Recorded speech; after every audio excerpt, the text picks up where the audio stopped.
নমস্কার বন্ধুরা, রুচির কিচেনে সবাইকে স্বাগত জানাই। আজকে উচ্ছে বা করলার দারুণ একটা রেসিপি নিয়ে এসেছি। এইভাবে বানিয়ে দেখবেন, একদম তেতো হবে না। আর অনেকে তেতোর জন্য খেতে চায় না, তারাও কিন্তু খাবে, আর বাচ্চারাও কিন্তু খাবে, ভীষণই টেস্টি হয়। চলুন তাহলে রেসিপিটা দেখে নিয়ে যাক, আশা করি আপনাদেরও ভালো লাগবে। তো দেখুন, এখানে আমি এই রেসিপি বানানোর জন্য নিয়েছি 3টে করলা। তো করলাগুলোকে হালকা একটু ভাপিয়ে নেব, তার জন্য হালকা গরম জলে দিয়েছি, তবে জলের মধ্যে একটু লবণ দিয়ে দিয়েছি। আর এখন এই করলাগুলোকে দিয়ে এইভাবে 1 থেকে 2 মিনিট মিডিয়াম ফ্লেমে ভাপিয়ে নেব। 2 মিনিট পর আমি গ্যাসটা বন্ধ করে দিয়ে এই করলাগুলোকে নামিয়ে নেব। এই গরম জলে রাখা যাবে না, না হলে ওভারকুক হয়ে যাবে। তো দেখুন, এইভাবে হালকা করে একটু ভাপিয়ে নিলে একটু নরম হয়ে যাবে, আর এতে কিন্তু এই তেতো ভাবটাও অনেকটা কম হয়ে যাবে। এখন এই উচ্ছেগুলোকে ঠান্ডা করে নিতে হবে। এদিকে দেখুন বন্ধুরা, একটা কড়াইতে আমি নিয়েছি 2 চামচ চীনাবাদাম। চীনাবাদামটাকে হালকা করে একটু ভেজে নিতে হবে, একদম কালো করে ফেলবেন না। দেখুন, এইভাবে হালকা হালকা কালো হয়ে যাবে, তখন কিন্তু বাদামগুলোকে তুলে নিতে হবে।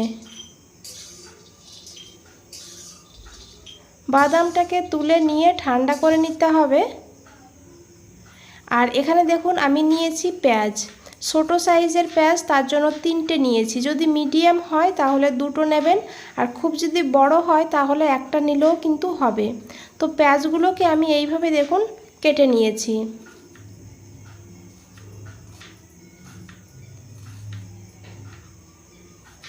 আর পেঁয়াজের সঙ্গে বন্ধুরা নিয়েছি 3টে কাঁচা লঙ্কা, তবে ঝালটা আপনারা আপনাদের টেস্ট মতন নেবেন। আর নিয়েছি এখানে ছোট ছোট 4 টুকরো আদা। তার সঙ্গে নিয়েছি দেখুন 7-8 কোয়া রসুন। যেহেতু ছোট তাই আমি একটু বেশি নিয়েছি, যদি বড় রসুন হয় তাহলে 5-6 কোয়া নিলেও হবে। এই পেঁয়াজ রসুন আদাটাকে সাইডে রেখে এইদিকে দেখুন বাদামটা যেটা ভেজে রেখেছিলাম, সেই বাদামের খোসাটা কিন্তু আমি তুলে ফেলে দিয়েছি। আর এখন এই বাদামটাকে প্রথমে গুঁড়ো করে নেব। দেখুন, এইভাবে পাউডার বানিয়ে নিতে হবে। একদম কিন্তু মিহি করে পাউডার করবেন না, হালকা একটু দানা দানা থাকবে। মোটা দানার সুজি যেমন হয় ঠিক সেইভাবে এই বাদামের গুঁড়োটা করতে হবে। দেখুন বন্ধুরা, এইভাবে হালকা কিন্তু হাতে এইভাবে বাঁধবে দানা দানা। এখন এই বাদামের গুঁড়োটাকে আমি একটা প্লেটে নামিয়ে নিয়েছি। এই জারের মধ্যেই দিয়েছি 1/2 চামচ গোটা ধনিয়া, আর 1/2 চামচ নিয়েছি এখানে মৌরি। তারই সঙ্গে নিয়েছি 1/2 চামচ গোটা জিরা। আর এখন এই মশলাটাকে প্রথমে হালকা করে একটু গুঁড়ো করে নেব, জল ছাড়াই। দেখুন, এইভাবে একটু দরদরা করে গুঁড়ো করে নিয়েছি। এখন এর মধ্যে দিয়ে দিয়েছি সেই কেটে রাখা পেঁয়াজ রসুন আর আদা কাঁচা লঙ্কা। ঢাকনাটা বন্ধ করে একদম মিহি করে একটা পেস্ট বানিয়ে নেব। দেখুন বন্ধুরা, এইভাবে। এদিকে দেখুন, আমি একটা কড়াই বসিয়ে দিয়েছি। কড়াইতে দিয়েছি 2 চামচ সর্ষের তেল। তেলটাকে ভালো করে গরম করে নিতে হবে, আপনারা এখানে সাদা তেলও নিতে পারবেন। আর দিয়েছি অল্প করে একটু লবণ, না হলে এই মশলাটা দেওয়ার পর খুব ছিটাবে। দেখুন, তো একটু লবণ দিয়ে দিলে একটু কম ছিটাবে, সেই কারণে আমি প্রথমে একটু লবণ দিয়ে দিয়েছি। তারপরে এই মশলাটাকে দিয়ে দিয়েছি। আর এখন এই মশলাটাকে ভালো করে কিন্তু কষিয়ে নিতে হবে। এই পেঁয়াজ রসুন আদার কাঁচা গন্ধ যেন না থাকে, সেইভাবে করে কিন্তু একটু ভালো করে কষিয়ে নিতে হবে।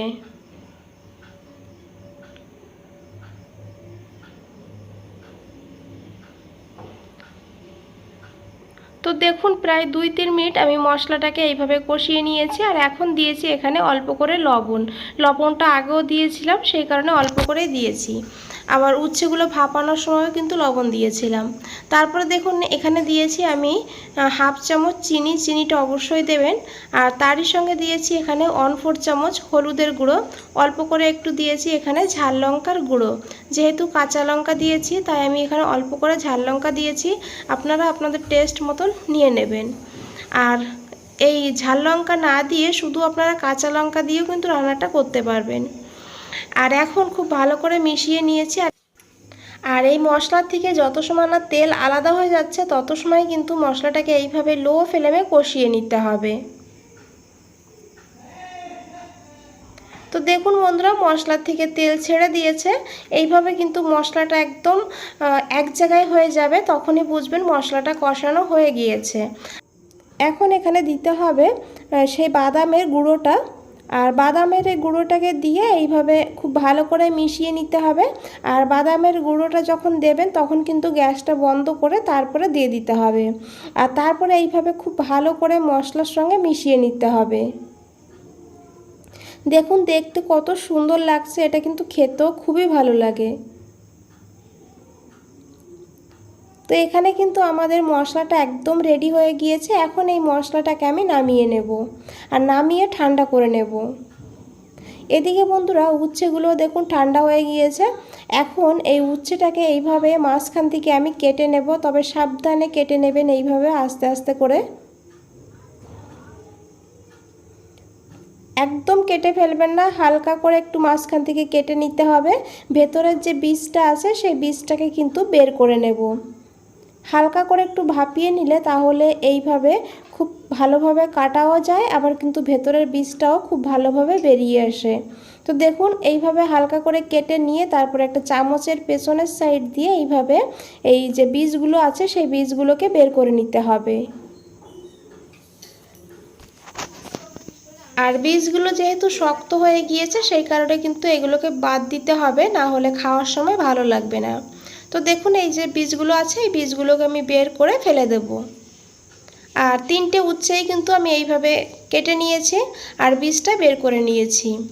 এখন যে মশলাটা বানিয়ে রেখেছি সেই মশলাটাও নিয়ে নিয়েছি, আর এখন এই হাত দিয়ে এইভাবে অল্প অল্প নিয়ে এই উচ্ছের ভেতরে ভরে দিতে হবে। হালকা হাতে এইভাবে একটু চেপে চেপে দিতে হবে, তবে খেয়াল রাখবেন মুখ থেকে যেন বেরিয়ে না যায়, এতটাও ভরবেন না যে উপর দিয়ে বেরিয়ে যাবে। তো এইভাবে আস্তে আস্তে করে অল্প অল্প নিয়ে এইভাবে ভরে দিতে হবে। বন্ধুরা খেতে দুর্দান্ত হয়, একবার হলেও এইভাবে বানিয়ে দেখবেন। তো দেখুন কিভাবে আমি পুরোটা ভরে নিয়েছি, এইভাবে হালকা হাতে চেপে চেপে মুখটাকে এইভাবে বন্ধ করে দিতে হবে। তো 3টের মধ্যেই কিন্তু আমি ভরে নিয়েছি। আর এখানে দেখুন আমি নিয়েছি 1 চামচ বেসন। বেসনের জায়গায় আপনারা এখানে ময়দা, না হলে চালের গুঁড়ো, না হলে এখানে কর্নফ্লাওয়ারও নিতে পারেন। অল্প করে একটু জল দিয়ে দিয়েছি, আর এখন খুব ভালো করে এইভাবে গুলে নিতে হবে। দেখুন এইভাবে একটা ব্যাটার বানিয়ে নিতে হবে। এখন এই উচ্ছের মুখের কাছে এইভাবে অল্প অল্প করে দিয়ে দিতে হবে। দেখুন খুব বেশি না, অল্প অল্প মুখটা বন্ধ করে দিতে হবে, তাহলে ভাজার সময় পুরটা বেরিয়ে যাবে না। তো সব উচ্ছেগুলো এখানে রেডি করে নিয়েছি। আর এখন দেখুন এই কড়াইতেই আমি দিয়েছি আরও 2 চামচ সর্ষের তেল, আর তেলটাকে ভালো করে গরম করে নিতে হবে, তারপরে এই উচ্ছেগুলো দিতে হবে। তবে খেয়াল রাখবেন যে মুখের সাইডটা আছে, মুখের সাইডটাকে কিন্তু নিচের দিকে দিতে হবে। এইভাবে মুখের সাইডটা নিচের দিকে দিয়ে তারপরে এক সাইড ভাজা হলে উল্টে পাল্টে এই উচ্ছেগুলোকে ভালো করে ভেজে নিতে হবে। তবে খেয়াল রাখবেন গ্যাসের ফ্লেমটা একদম লোতে রেখে ভাজতে হবে, তাহলে খুব ভালো করে ভাজা হবে। দেখুন বন্ধুরা ভাজা হয়ে গিয়েছে, এখন এগুলোকে আমি তুলে নেব। এটা গরম ভাতের সঙ্গে অসাধারণ লাগে খেতে বন্ধুরা, এগুলো বাচ্চারাও কিন্তু খাবে, এতটা টেস্টি হয়। তো দেখুন আমি সবগুলো কিন্তু নামিয়ে নিয়েছি, আর কতটা নরম আর সফট হয়েছে দেখুন, আমি একটু দেখিয়ে দেব। আবারও বলছি বন্ধুরা, যদি রেসিপিটা ভালো লাগে অবশ্যই একটা লাইক করে দেবেন, আর চ্যানেলটাকে সাবস্ক্রাইব করে পাশে থাকবেন। এখনও কিন্তু গরম আছে তাই আমি ভালো করে ধরতে পারছি না। তো বন্ধুরা আজ তাহলে এই পর্যন্তই, ফিরে আসছি নতুন কোনো রেসিপি নিয়ে। ভালো থাকবেন, সুস্থ থাকবেন, ধন্যবাদ।